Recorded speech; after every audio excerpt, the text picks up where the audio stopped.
Hello, Yeah. hello, hello, everyone. This is the Neurodiversity Media Network. I am Briar Harvey, and it is Monday after daylight savings time. So, if we're not entirely there today, you'll understand why, Yes, I'm right? like, I have my minute. I'm just like, please. Mostly peace and love, Alice. Mostly, Mostly. mostly, mostly. All right, y'all. Today I am here with Alice Miriam, creating your connection capital, and we are talking about SEO today. So, I don't actually think most people think of SEO when they think of relationship building, and it's a shame because they should. Yeah, absolutely. I mean, we use SEO in a lot of different ways nowadays, but SEO is that search engine optimization. So, really, originally, the idea was about keywords and optimizing your website so that you can be found for the things that you do. Like, that's the original thing.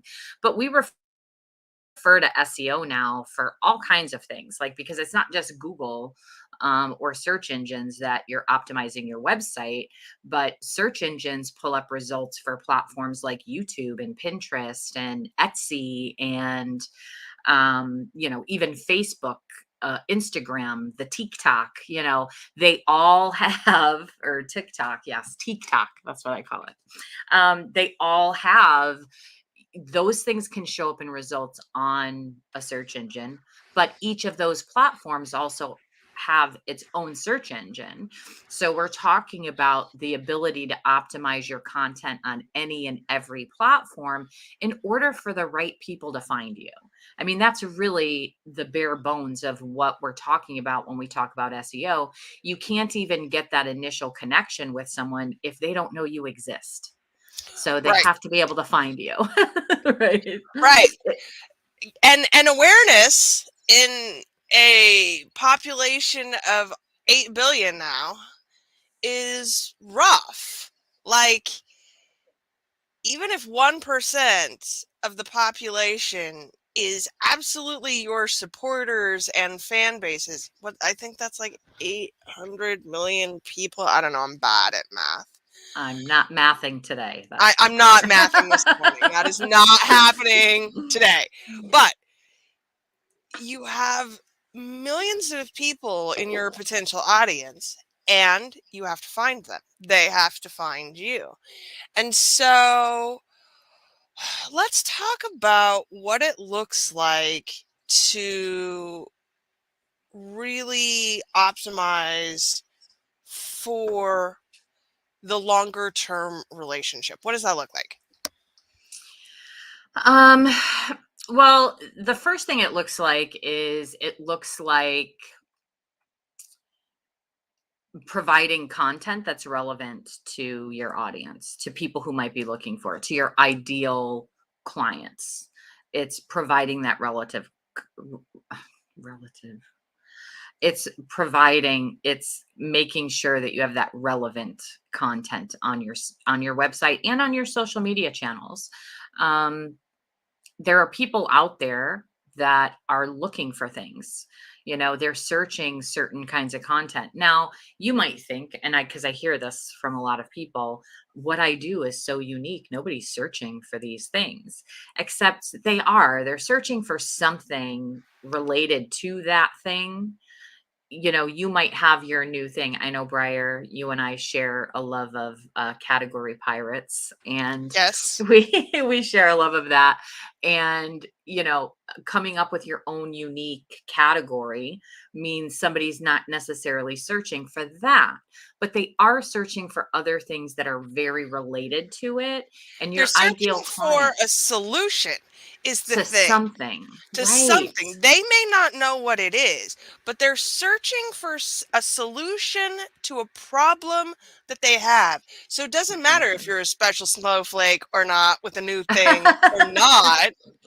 None of those things matter.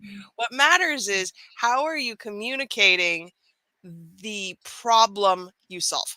Exactly. Exactly. And um and how well do you know your ideal clients? Because there's other things that are related to what you do that you can be sharing content around, that are things that your ideal clients are also interested in, right? And the first aspect of that then for SEO becomes research. You have to research. You have to research your thing, right? As well, a little bit. Like, who else is out there doing this? What words are they using? How are they describing it? What do their FAQs look like? That kind of thing. And then you also have to do the research from your ideal client's perspective, right? How are they talking about their problems? How are they talking about their needs, their desires? How are they talking about that? And there's lots of places you can do that. You can do that through social media platforms. Facebook groups is a great way. Find niche groups that contain people that are in your ideal client base and start searching through the group to look for questions. You don't even have to ask the questions. You don't even have to know the question to ask.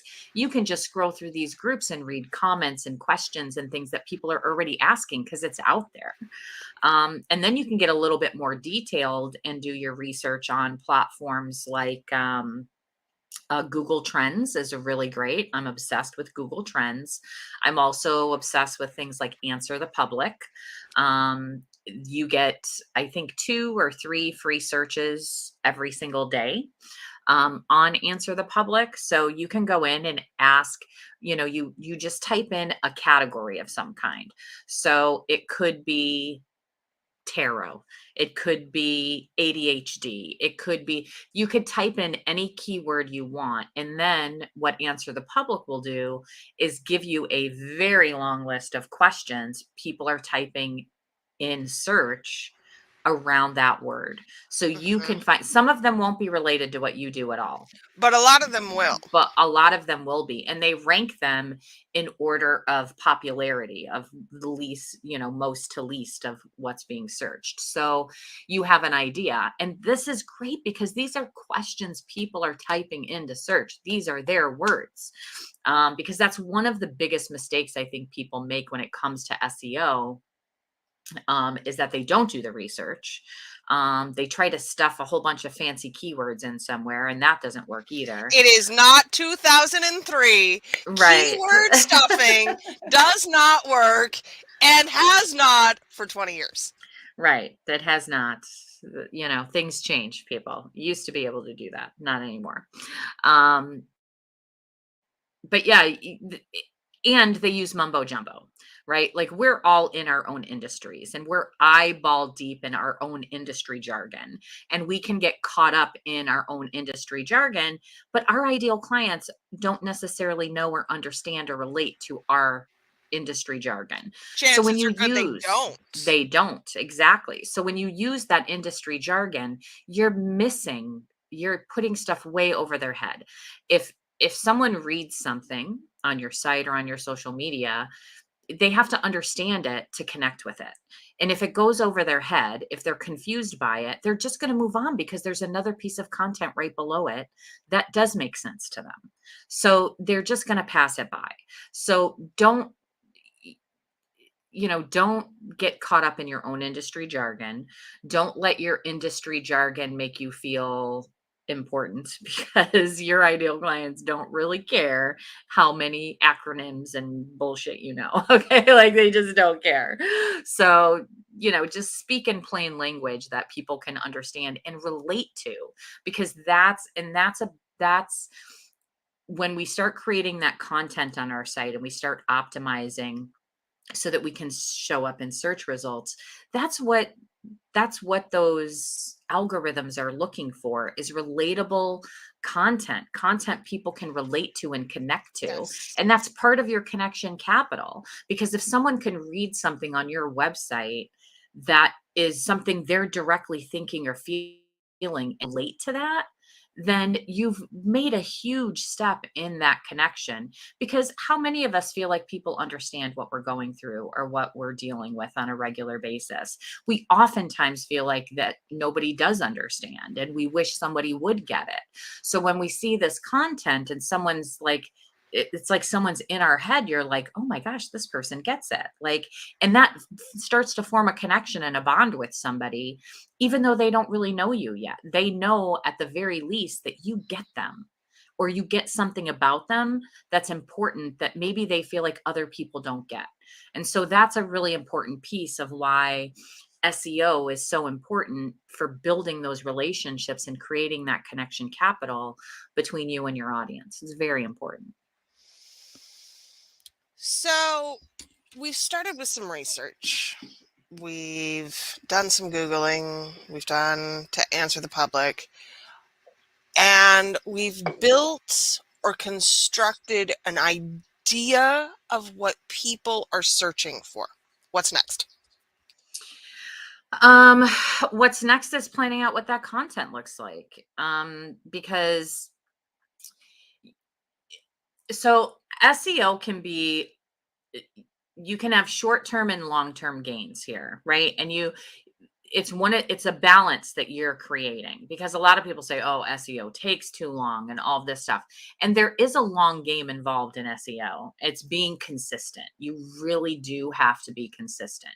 But there's also short-term gains to be had when it comes to SEO as well, right? The better ranking your site has, the more, and ranking is just, I know that's mumbo jumbo too, but it's, the more content, the more relevant content, the more traffic you can drive to your site, the more Google's going to pay attention to your site in a positive way, right?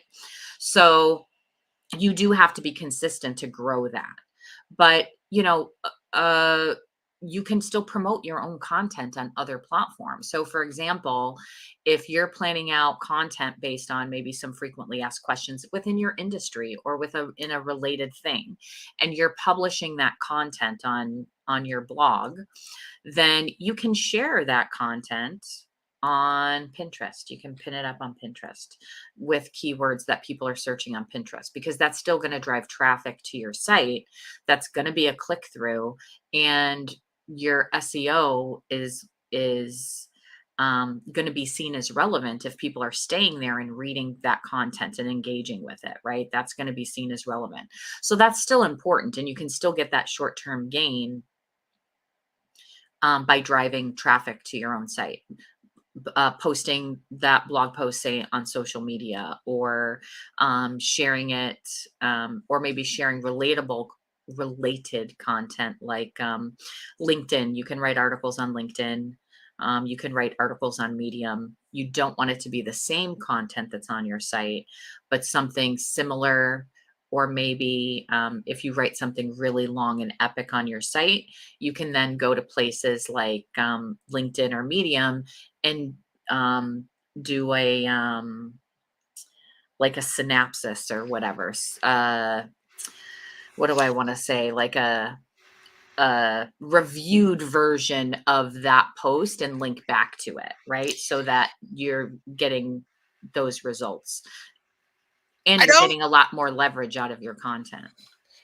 And you can also make not on not on LinkedIn, but on Medium and on Substack, any created link is what we call non-canonical. On Medium, you have to turn this on. On Substack, it's automatic. But that means that it's not penalized in search for being a duplicate of the thing that already exists on your website. So you can publish the exact same thing on Medium and refer it to this is the original Original. source. So the search engines don't penalize that. Right. But some people are still, you know, wonky about that kind of stuff. So you don't have to make it the exact same thing. You could give it more like a book report. I'm trying to think of like like the Cliff Notes version. There we go, of the post, and then link back to it. So you can still drive traffic that way. But over time, what you want to do is you want to be able to write, this article, and then you want to be able to maybe write another article that's related where you can mention that other article, right? And so on your blog, say you have 10 blog posts, you're going to go in every time you write a new blog post and you're going to edit some of your other blog posts and you're going to link back to them, because that also is going to help with your SEO and the relevancy, right? Because it's relevant. If all of your content is related to a similar theme or topic, and you can link back to different articles that reference that. Go to any of your favorite blogs, and there's always a link to another blog post that they wrote. Even YouTube does that now, where here's a link to a related video on this same topic from this channel, right? Like, we're linking back and forth between our own content, which says, hey, we're consistent, we're congruent, we're talking about the same things, and and because we're talking about the same things, we're able to link back to different pieces of content all throughout our site, which is saying, yeah, this is highly relevant to this topic that I have said is my main topic, my main thing that I talk about. So that's really the goal, is to just start planning out content that you can create and link back. And then all of that content that you're putting on your site is little content bits that you can take out and then share on social media as well, to be able to drive traffic back to your site, but also to engage people on your social media channels, to also reach more people and build those connections with them. So you can repurpose that content in many, many different ways. Let's talk about the difference between social media and search engines. I think people have lack of clarity around which is which. So, Pinterest is not social media, it's a search engine. It's a search engine. YouTube feels like social media, especially if you go into the comments section, but in fact, it's a search engine. Mm-hmm. TikTok is interesting, but even though it is tagged and categorized by Google now, its native application makes it social media, because you do not generally resurface old content unless you are deliberately seeking it out. Right. That's true for Instagram.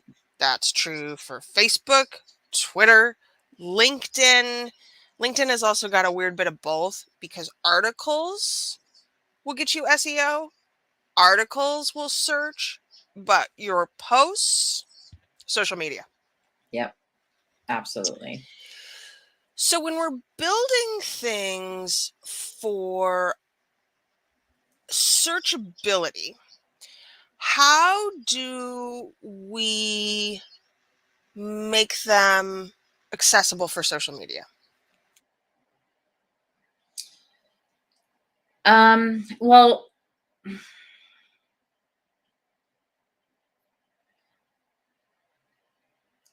when we're creating things on our site, like if we're doing blogging or something like that, where we're creating content on our site, you can repurpose some of that content. You've already written this piece of content. There's probably, you have a title, right? You probably have some bullet points that you've made in this post. You can take those and throw them up on some graphics to put them on social media. But here's the thing that you mentioned, like the longevity of your content. When you're creating it on your own site, the longevity, that's the lifeblood of what SEO is. It's the longevity. If you ever go to Google and search for something, and the first like two or three are sponsored, right? They're ads. But then that first result, that's the number one result of the most relevant piece of content for that question. And if you click on that, that could be from when Al Gore invented the internet. Honestly, like, that could be from way back then. It's not coming up in the newest, freshest content. because while Google does like fresh content and they want to see you putting fresh content on your site, they also want to know the longevity of this content is good quality content. And so that longevity is really something that your content can get when you're doing it on your site. You do not have that longevity on social media. It is not happening. You have to constantly. So if you have one blog post, there's another thing that I'm obsessed with. I think you might have it. I know Marisa is obsessed with it too. And I really love it. It's called Missing Letter. And it's pulls in your RSS feed for your blog, and it creates a 12-month social media campaign for that blog post. So this is what we're talking about. This one blog post could feasibly give you 12 months worth of content that you can be posting on social media regular, because you need to post on social media regularly because there's no longevity there, right? We're talking instant gratification place, right? So you're posting that campaign, maybe the first week, because it's a fresh blog post, you're promoting it maybe once a day or something. But then maybe you start to scale back and you're promoting it on this channel once a week, this channel once a week, right? So, but you're slowly giving it. And each blog post you have this similar schedule for. Right. So you're still posting on social media maybe several times a week, and it's all different pieces of content that you're promoting, and you can do that on a blog post for a year. And then you can repurpose it, refresh it every year, give it a fresh update with some information. And then you could be publishing that content again. Right. So it's important that your content that you're creating doesn't only live on social media, because you do not own social media. I can't even tell. I just got another message in my messenger this week from a very full active Facebook group whose group got shut down, and they don't know why. And so they had to create a new group and message everybody that they were connected to in their group to say, here, come to this new group. So your content is not protected when it's on social media. You need your own site, you need your own place where you host that content, where you can protect that content, and save that content, and then use social media as the place where you promote and share your original content, because then you never really lose anything no matter what's happening on social media. And I think there's a real danger in not understanding the ownership of it. Once it's published on social media, it doesn't even really belong to you. If you've read Instagram or Facebook's terms of services lately, you might be surprised to know that if you publish it there, they consider it theirs. Yep. So you should probably publish it on some platform that you own first. Yep. And then you're sharing the curiosity bits, right? Like, to me, that's a good social media plan, is to be Mhm. able to create this really great piece of content that you own that's on your site, and then be able to create the curiosity on social media by asking questions, maybe putting up weird images or telling a funny story and saying, here, read more about it here, and clicking them back over to your site, because that's what really, in the end, that's what you want to do. You want to use that social media as the purpose of driving traffic back to you, right? You want that traffic, because right now, if the traffic stays on social media and you lose that account for some reason, you've lost that audience, right?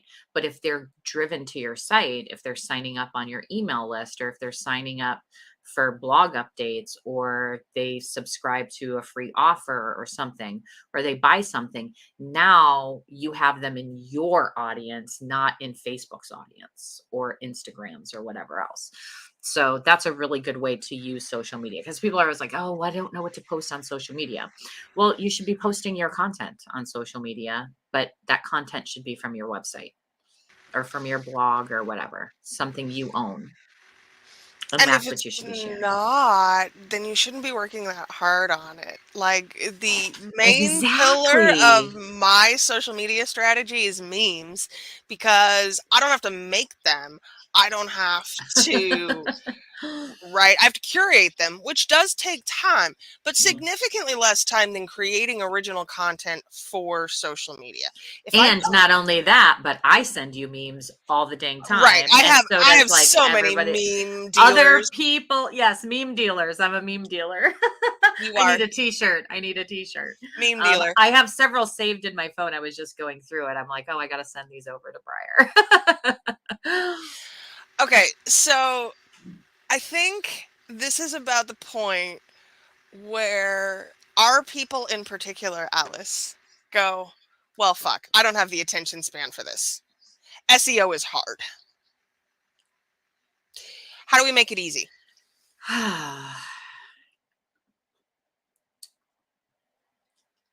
You make it easy by thinking about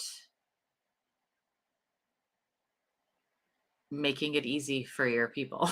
Like, so if you want it easy for you, that's also what your clients want. They want to easily be able to find and understand a piece of content.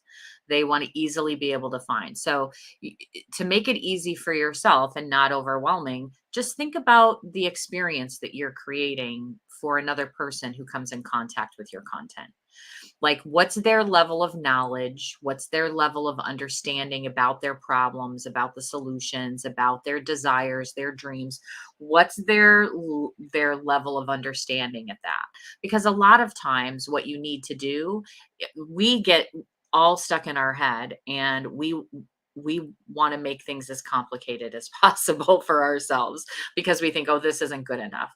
But the truth is, for your audience, chances are the most basic of information, which you could probably rattle off in your sleep without getting too deep into it, is the exact content they need to be drawn in for you. And that's great SEO content, the simplest, most basic things. And it sounds too easy, which is why nobody hardly does it anymore. And they're losing huge opportunities to connect with people by putting out that very base level information, right? Just like, I want to say dumb it down, which doesn't sound very respectful, but you kind of have to dumb yourself down a bit and not get overly technical and overly deep, because they're probably not searching for those questions yet, right? They don't even know they They're not, have those because they questions. don't know those questions. They Right, don't have the vocabulary to right. articulate the problem in the way that you think of the problem. Mhm. And I was just reading an article about studies that they've done on people's happiness, right? And people don't even know what makes them happy. Like, you would think, you ask a person what makes you happy, and in the study, the majority of the people said, when I get home after work and I can just put my feet up and relax and watch some TV, like, that's when I'm happy. Except they were pinging people um, randomly throughout the day to ask them to describe how they felt. Overwhelmingly, the people who said they were happiest when they're at home at the end of the day with their feet up, when they were at home at the end of the day with their feet up, they did not feel happy. That's not what they were reporting. They were actually happiest when they were out actually doing something that was challenging for them or engaging to them, right? So we don't even know how to talk about our own happiness.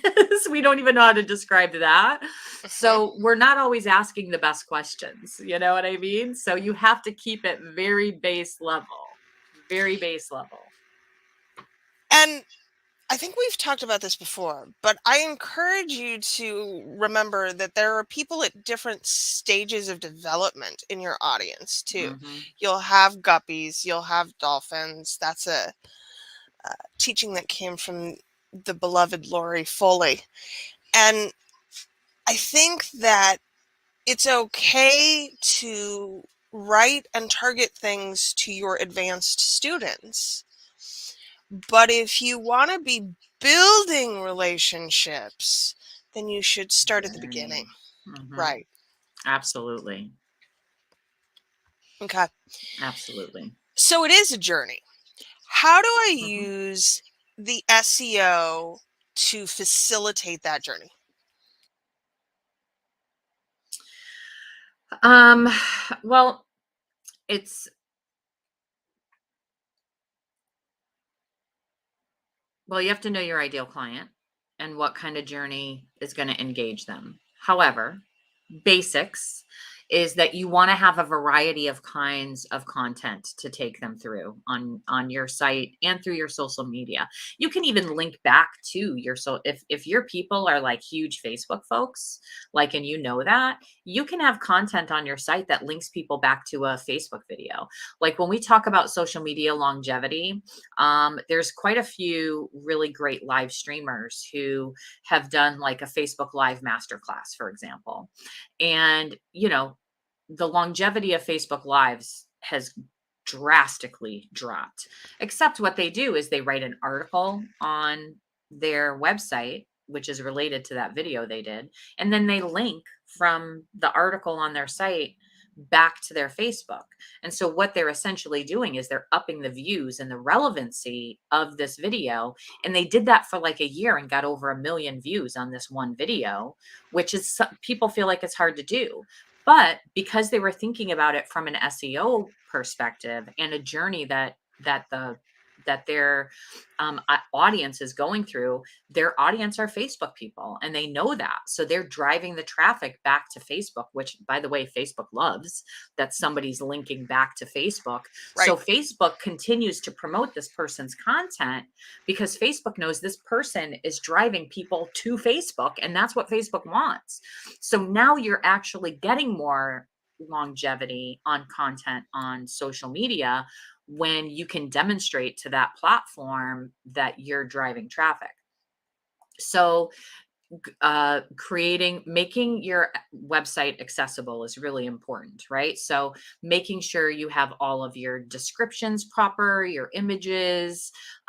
If you have videos, making sure you have subtitles or transcription. Same thing for audio. Do the video content as well as the written content so that you can have people choose, because then you're going to get data. How many people are watching this video versus how many people are reading this post? How many are listening to this audio? How many are doing this? Because then you'll be able to see what the user experience is. And when you're creating that journey and you've written an article, giving them more, telling them what's next and what you want them to do next. Hey, if you loved this, then the next thing you might be interested in is this. Prompt them, right? Because we want that. If I go to a website and I read something, I'm like, oh, this is really good. But then there's nothing else there for me to find. I can't find anything. I'm like, wait, I want more. I want more. Where's the more? Where's the more? And think about it this way. When you go on a content journey for yourself, when you're Mhm, researching something, you find a thing, you read it, and then you go, what's the next step? It's mhm. like a How little can leap. we go deeper? Right. How do we leapfrog into the next level of this information? And one of the things that happens, I think, especially once you have the ability to do this kind of research in depth, is that you'll find that everyone has the same surface level stuff, Mhm. and then there is nothing a layer below.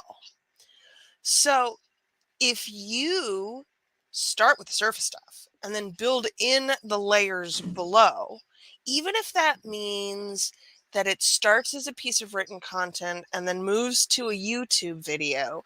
And then after that YouTube video, you come back to a podcast and then you read another long form article.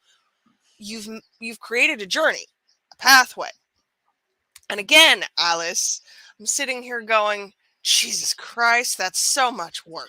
I know. And that's why, you know what, at the base level, just at the base level for SEO, for creating this journey and connection with your customers, the thing that I would recommend that you start with, no matter what, is some FAQs. Write out some FAQs and answers. And then you can use those FAQs over and over again in different areas of your site. You can use those to create videos or content on social media, but start with those FAQs because that's going to give you a solid foundation. What are those FAQs? Because chances are those FAQs really are that base level content, right? And you can find those FAQs through some of that research we were talking about, but you could also do that like from the social media sites, what people are asking. You can go to even competitors' websites and see what their FAQs are. You can really start to gain some insight of what those base level questions are. And you might be very surprised at how basic they are and that that's the kind of content that people are actually searching for. And once you've done that, I strongly encourage you to ask your own audience too. Hmm. God forbid we speak to our own Oh, audience. yes. Do Oh. interviews and surveys and quizzes, but these are important in terms of gathering information for where the people you currently have are right now and where they've been. And if you can map where the people you currently have came from, then you can work backwards and Mhm. identify those FAQs. And feedback from your audience is also important. So when you publish something and they respond to it, like set up a system for yourself where you ask people to reply. Like I do these webinars and I have a follow-up email to the webinar that says, "Hey, hit reply and let me know what you thought about this because I'd really love your feedback." I really want to know. And not very many people reply, but those who do, they're giving really good feedback and they're asking really great questions. And now that gives me more content. I truly do think that some of us are afraid to ask for this information because we Scary. don't want to have to act on it. But it it's not a It's requirement. not a blood contract, That's okay? correct. Like, You did let not it just take a blood oath. We didn't pinky swear on it. no, let it be easier for you to ask people, "Hey, what did you think of this?" You're more than free to say, "I'm sorry, that feedback is totally irrelevant to where I am right now at this time." But it may not be, and you'll never know if you don't ask. Mm-hmm. Absolutely. Absolutely. It's okay to ask. And you don't, sometimes it's scary to ask because we feel like if we're asking that we're putting a burden on people. But here's the thing, people like to be helpful. Right? People like to be helpful. If someone came up to you and said, "Hey, I could really use your help," and it was as simple as, tell me what you think of this headline, or tell me what you think of this FAQ. Like you would be so, "Oh, yeah, I could do that." Like, and then you could show your appreciation. It makes people feel good to be helpful. Right? When people ask me, "Can you take a look at this?" I'm always like, "Yeah." I feel really appreciated and valued when someone asks my opinion on something. Right? So you're not asking them for a sale, but you're asking them for a small favor which helps create more of a connection with a person because you've now done them a favor and you're now appreciative of that favor, right? And so that also builds that relationship as well. It's important. Okay, we've talked about time. The next place here is volume. I think that people get it in their heads that creating SEO content is not just a lot of work, but it's a lot of pieces, which is true. And And there's some real timeline flexibility here. Since SEO is a long game and it lacks that state of urgency that social media does, I can create an SEO piece of content once a month and still be winning at SEO. Yep.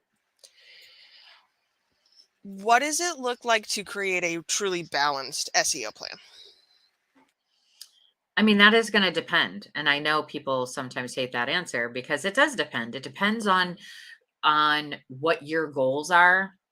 It depends on who your audience is, how much content do they want? Because really when it comes down to it, like you have to know what your audience wants. If your audience is craving content, then you need to find a plan to help you create that content that they're craving, that they're just clamoring for, right? Like that's a terrible problem to have, right?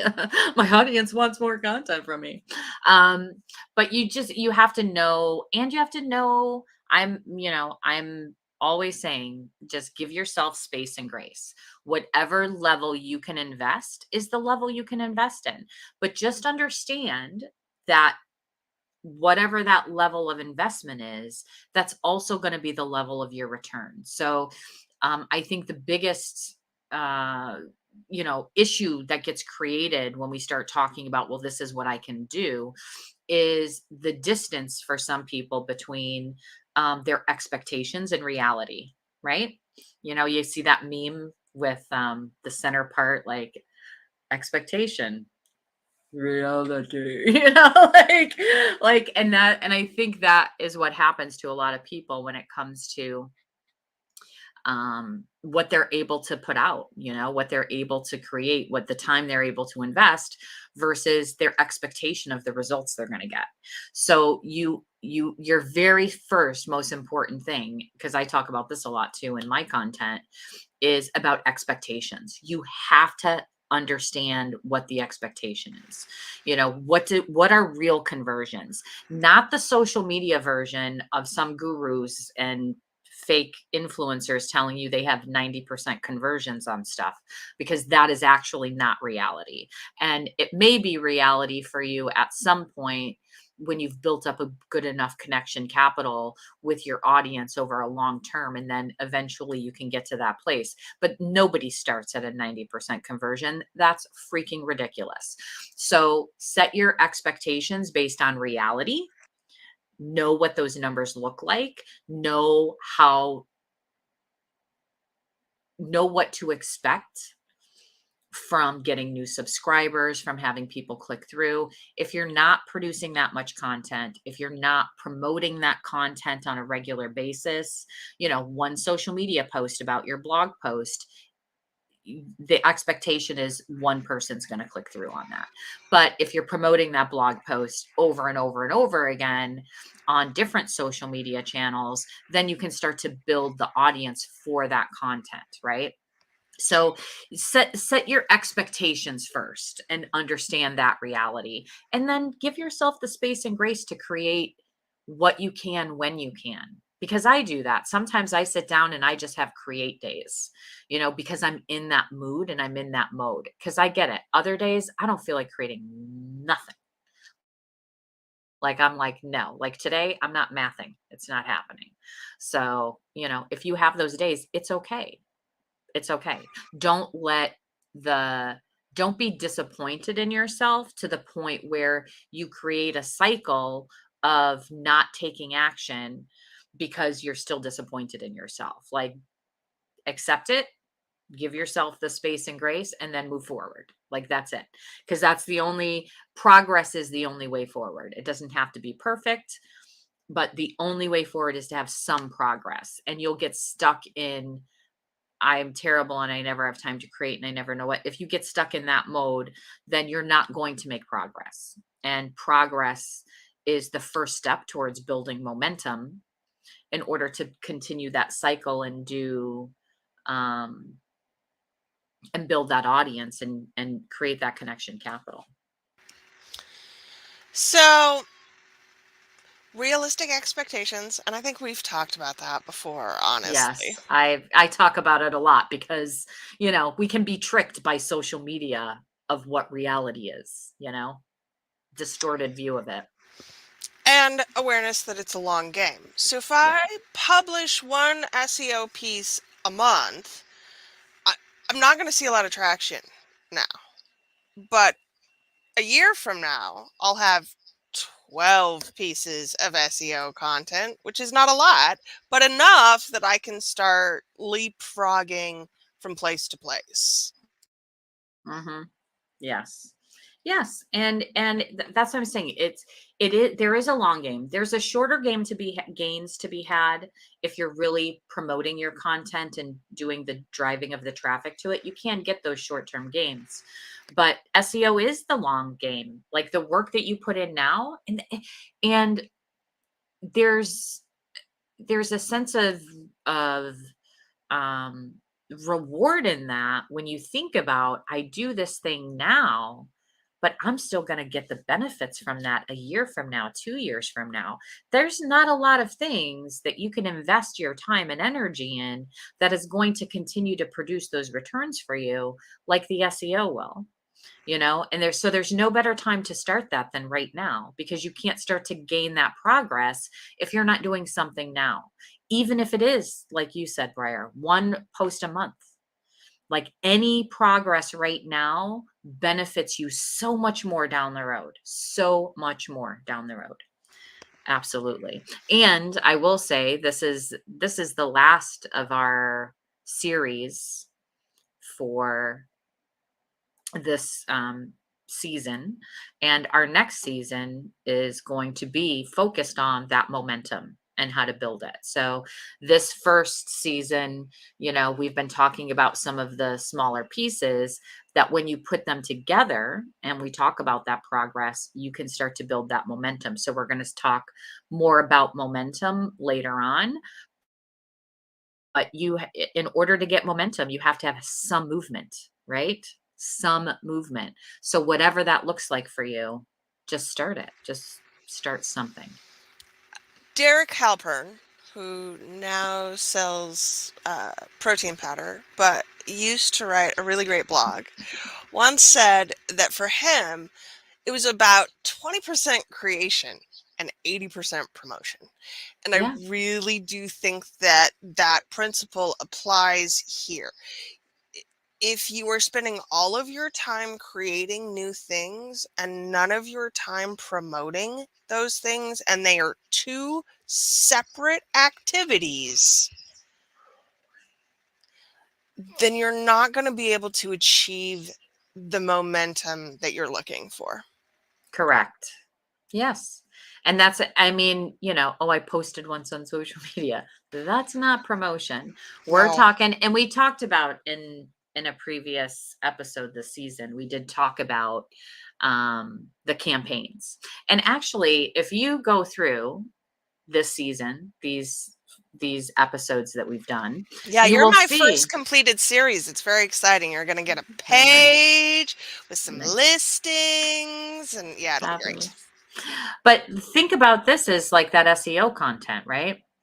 So we've done these 4 different things and we've talked about these different topics, but they're all still related to one thing. And each one relates back to the other one. And not only that, but this season will relate to next season as well. So when you're look back through here, each episode references previous things we've talked about in previous episodes because it's related content. And that's how simple it can be to break something down into the smallest possible steps so that you can connect those dots for yourself, but also for your people to take them on that journey, which is what we're doing with this podcast series. Yes, it's very meta, but that is in fact, Yes. we talk about things that we talked about in previous episodes so that you'll go back and listen to that shit or watch it Yes. or read it or whatever. Next series, we will be referencing these things, but we won't be covering them. We'll just be referencing them. And on a website, that's backlinks, right? Yeah. Everything that you're building in is, oh, hey, I've already written about that. Go read it here. Oh, Yeah. hey, I've already written about that. Go read it here. One Mhm. of my favorite coaches, Naomi Dunford of Itty Biz, is like a master at this, y'all. If you go to ittybiz.com I guarantee you, you will be reading shit for at least an hour because there'll be a pretty pink link that you'll want to click on to go, oh, well, I want to read about that too. Suddenly you'll have 20 open tabs, and that's the goal. Yep. Absolutely. And that's the journey, right? It's all about just creating that relevant content. Start out with the basics. Don't overthink it. You don't have to have like this epic plan to start. FAQs. Start with FAQs and start producing content for your site that you can also share on social media around FAQs. Start your progress. It can be as simple as that. So let's finish with that because FAQs are much harder than people think that they are. How do you determine what your frequently asked questions are?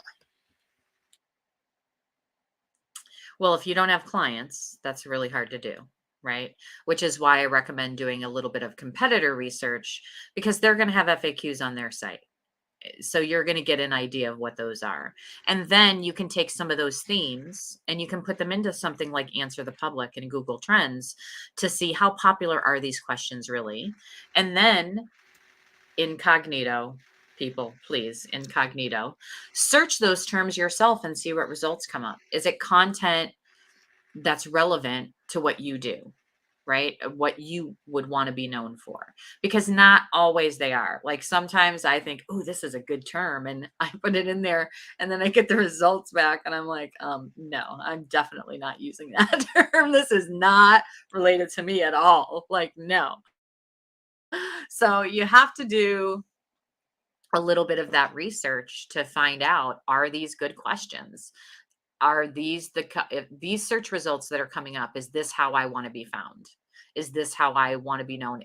Are these the questions that my people are actually asking, or is this something completely irrelevant and out there? Because, and like I said, if you look at the FAQs on other people's sites, especially people have been around for a while that have really good sites, that have good SEO, people that respect. It doesn't even have to be in your own industry. Like think of something, what websites do you visit often, right? Go to their FAQs and see how basic some of their FAQs are so that you can get that idea of what that looks like. Because again, we tend to overthink and want to give this high level content when really what we need is base level content. And the reason we need that base level content is because it's a foundation that we can build everything else on, right? It's a foundation. And so those FAQs can be that for you. So, and I don't know, Briar, I'm sure you have some good tips on Well, looking for no, FAQs. really, what I'm thinking here is that I don't have an FAQ page at all on my website, and it feels like, especially right in this moment, feels like a massive oversight. And as I'm thinking about it, I feel like it's a probably massive oversight for a lot of people. Mm-hmm. FAQ pages should be, when I go to your website, you should be able to guide me through that journey just as much as you guide me through a content journey. And I don't feel like I read a lot of FAQ pages because I don't feel like they exist that well. Mm-hmm. Well, and good FAQ pages, I can tell you. Maybe I might have some saved somewhere. Yeah, if you I'll have to can look. come I'll back have to and look. Yeah, mhm. yeah, yeah. I'll have to look and see if I can find them. I can drop some links for that. But a good FAQ page is like they give a base level answer, and a lot of them have a link back to a blog post about it. I mean, it's pretty epic. And that's the goal, right? Right. To be Hmm. able to write the FAQ, attach a piece of content so that you are getting people to click around on your website and stay longer. Right. And it's link backs, which is good for the SEO. The relevancy of what you're talking about goes up. Like, yes. And people staying on your site longer and clicking around. 1,000,000%. That's why starting with FAQs could be easy because it's one page and then you can develop deeper FAQs. You can develop articles off of that. You can do all sorts of things, but start with that base level. Yeah, don't feel like this again. don't feel like this has to be hard, and that Right. you cannot publish an FAQ until you have all of those longer answers for No. it. That's not what we're saying. We're saying Right. write the questions, short answers, and then use that information to develop an SEO strategy. Yeah. That's what Alice is saying, and I think it's brilliant. Yeah, I mean, that's how just start. I mean, if that, obviously there's lots of information and training out there around SEO that you can take and you can really dive into it if that's your thing. If you want to be obsessed with it and you want to go out there and go all in with it, then go do that. But if it's overwhelming to you, if you feel like, "Oh, this is a lot," just start with those FAQs. It's a step and it's a good one. It's a good one. Hmm. Yeah. All right. So, last episode of this series, what would you like to leave them We with here? we did it. What I would like to leave you with is I think I've said it many, many times, and I'm going to say it again because anything worth saying is worth repeating. And that is, it's all about progress. And progress, what progress looks like for you is going to be different than what it looks like for somebody else. For you, it might be baby steps. For you, it might be giant leaps.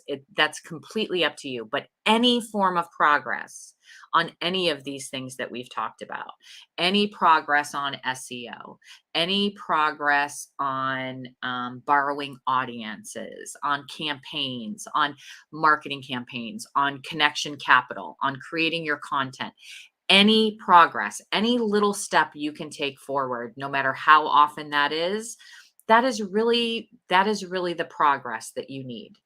And that's it. You can't go anywhere if you're not doing anything, right? You just can't. So little steps if that's what you need. Hmm. Little steps. A I give you sales, permission. yeah, a sales coach I love says that if you have more than 2 or 3 things on your revenue generating activity checklist, you are doing too many things. Yeah. And the same is true for creating this kind of connection. You want a couple things that you are focusing on at a time so that you can actually build and create momentum instead of feeling like you have to do all the things and doing nothing of them well. Yep. Exactly. Exactly. You don't have to do it all. So momentum. Next time round, we're going to be talking about momentum. We're going to talk about how you build it. We're going to talk about how you track it because that's important. What else are we talking about as far as momentum is concerned? It'll be a surprise. We'll see. Okay. No. We're uh we're, the importance of momentum, really, too. What it is, how to get it, what are the benefits of it, and yes, talking about the tracking, talking about all of the moving pieces that's momentum, and it's going to be momentum is a magic sauce. Yes, Like it if is. there's one thing people try to tell you, oh, this one thing is the best thing that you can do, blah, blah, blah. None of them beat momentum. There's nothing. Momentum is really It's the powerful. snowball rolling down the hill, and Yes. there's nothing like it. Nothing like it. And we're going to talk about how to build it. And we're going to Because it's talk hard. about it Like is. there's a lot of getting a snack in here, y'all. Yeah. I want you to be aware that there's a lot of okay. We're gonna come back to it. We're gonna have to do another thing. We're gonna get a Hmm. snack and take a nap Yeah. and just Yeah. try again for momentum next time. Naps are good. I'm going to take one of those today. Oh yeah, this man, daylight saving. It can I know. die. All right, It should have a long time ago, but whatever. that is another podcast episode. Yes, indeed it is. Y'all, thank you so much for being here. Let us know if you have any questions. We'll circle back and I will make Alice give me some links to include in the show notes as far as FAQs are concerned so you have some things to go and look at. And we will see you in 2 weeks, for the next series of creating your connection capital. Very exciting, y'all. All right. Yeah. Have an amazing day. We'll see you All again right. soon.